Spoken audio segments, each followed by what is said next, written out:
Last 1 மந்த்தா நடந்த ஒரு சில விஷயங்கள் உங்ககிட்ட நான் ஷேர் பண்ணணும்னு ஆசைப்படுறேன். இந்த 200 யூனிட் மின்சாரம் கட்டணமில்லா மின்சாரம் அறிவிச்சோம். அதில் ஆல்ரெடி இருந்த 100 யூனிட் திமுக கொடுத்தது கிடையாது. மேடம் ஜெயலலிதா மேடம் இருந்தப்போ செஞ்சுட்டு போனது. ஸ்டாலின் சார் பதவி போன அந்த கடுப்புல அறிக்கையா விட்டு தள்ளிக்கிட்டு இருக்கிறாரு. என்ன பண்ணீங்க உங்களுடைய ஆட்சியில? மக்கள் பணத்தை டாஸ்மாக்ல இருந்து அடிச்ச அந்த பணத்தை ஊழல் செஞ்ச அந்த ஃபைல க்ளோஸ் பண்றதுக்கு அலையா அலைஞ்சிங்க. ஆனா இந்த விஜய் மக்களுக்கு தொந்தரவா இருக்கிற அதே டாஸ்மாக க்ளோஸ் பண்ணா. விவசாயிகளோட அந்த கடனை தள்ளுபடி மேக்சிமம் இந்த 1 மந்த்ல என்ன செய்ய முடியுமோ அதை செஞ்சான்.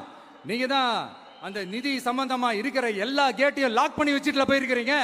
அதை சரி செய்ய வேணாமா? அதை ஒழுங்குபடுத்த வேணாமா? அதனால மறுபடியும் சொல்றேன், இந்த விஜய் பொய் சொல்லி ஏமாத்துறதுக்காகலாம் அரசியலுக்கு வரல. உங்க கூடவே நிக்கிறதுக்காக மட்டும்தான் அரசியலுக்கு வந்திருக்கிறேன். அதுல எந்த மாற்று கருத்துமே கிடையாது. கவலையப்படாதீங்க விவசாய பெருமக்களே. அடுத்து இந்த சட்டம் ஒழுங்கு அது சரியில்லை இது சரியில்லைன்னு சொல்லி திமுகவும் மற்றும் பலரும் மாறி மாறி கூவுறீங்க. நான் ஒண்ணு கேட்கிறேன், இந்த மாடல் அரசுன்னு சொல்றீங்களே, அதுல என்ன செஞ்சு வச்சுட்டு போயிருக்கீங்க? ஒரு ஊரு விடாம ஒரு தெரு விடாம போதை பொருள் கலாச்சாரம் அப்படியே ஸ்ப்ரெட் ஆகி கொட்டி கிடக்குது. அது அப்பவே இனிஷியல் ஸ்டேஜ் அதை நீங்க கண்ட்ரோல் பண்ணிருந்தீங்கன்னா இத்தனை பெண்களை இழக்க வேண்டிய ஒரு சூழ்நிலை ஏற்பட்டிருக்குமா? எல்லாத்தையும் பண்ணிட்டு பழிய தூக்கி ஏன் மேல போடுறாங்க. நீங்க என்ன பழி நம்ம மேல போட்டாலும் மக்கள் நிம்மதியா வாழக்கூடிய அந்த செயலை கண்டிப்பா இந்த விஜய் செஞ்சுதான் காட்டுவான். அதுக்காக தான் எஃபிஷியன்டான போலீஸ் ஆபீசர்ஸ் நான் அப்பாயிண்ட் பண்ணியிருக்கிறேன். எஃபிஷியன்டான அந்த போலீஸ் ஆபீசர்ஸ் டீம் நான் அப்பாயிண்ட் பண்ணியிருக்கிறேன். பெண்கள் பாதுகாப்பான அந்த சிங்க பெண் காவல் படை நெக்ஸ்ட் வீக் அதை இனாகரேட் பண்ண போறோம்.